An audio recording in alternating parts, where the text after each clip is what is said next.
Okay, we have got to talk about this Native Instruments news that just dropped today. This was according to CDM.link.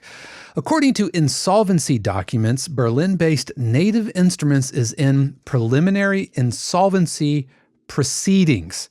Native Instruments also owns iZotope, also owns Brainworks and Plugin Alliance.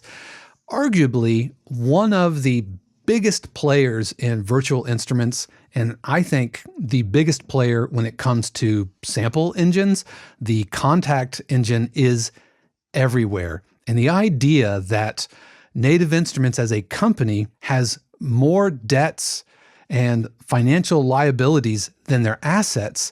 And what insolvency means is the government of Germany is coming in and basically saying, it's not up to you anymore. We are now going to sell off your assets so that you can pay off some of your debts. Now, I don't know any of the details as far as what's going on, but back in 2021, they were sold off into a private equity firm. And kind of what could go wrong? Has a private equity arrangement ever kind of worked out? Anytime a company is sold off for private equity, it's kind of stripped for parts. And I think that's what's happening here.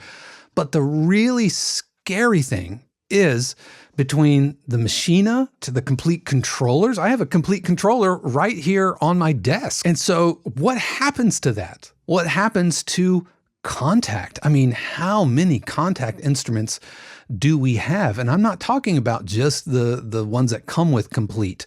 I'm talking about the sample manufacturers who have built a business on the Kontakt engine. Think of Project Sam. That is my ensemble orchestra library of choice. Think about any sample maker that doesn't use their own engine. Up until recently, that also included bigs like Spitfire. So what happens to them? There are so many questions going on right now. And I don't want to say, let's be afraid and let's freak out, but I have to believe that the footprint of a platform like Kontakt is so big that somebody's going to pick up the slack. And who is it going to be? Who's going to buy up Kontakt? Because I don't think it's up to Native Instruments anymore to try to pay their bills. The government is saying you will be stripped for parts and we will use the sale of those assets to pay your bills.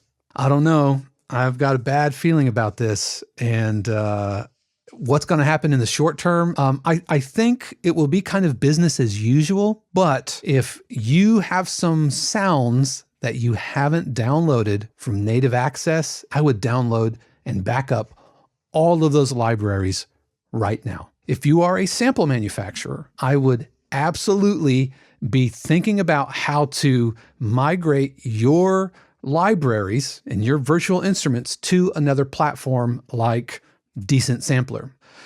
Kontakt is an amazing platform, if not frustrating and kind of clunky. It's kind of the Microsoft Word of sample engines right now, but I believe somebody will buy this. These assets are too valuable.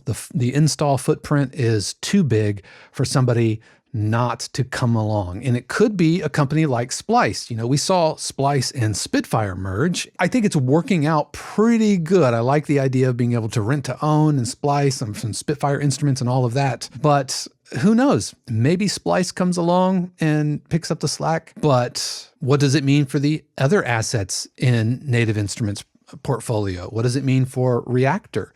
What does it mean for those of us who depend on these tools?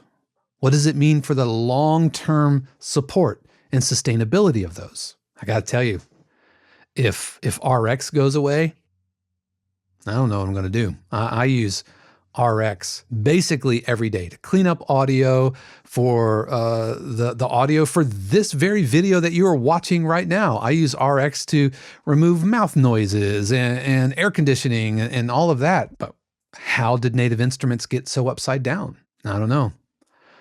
Watch this space.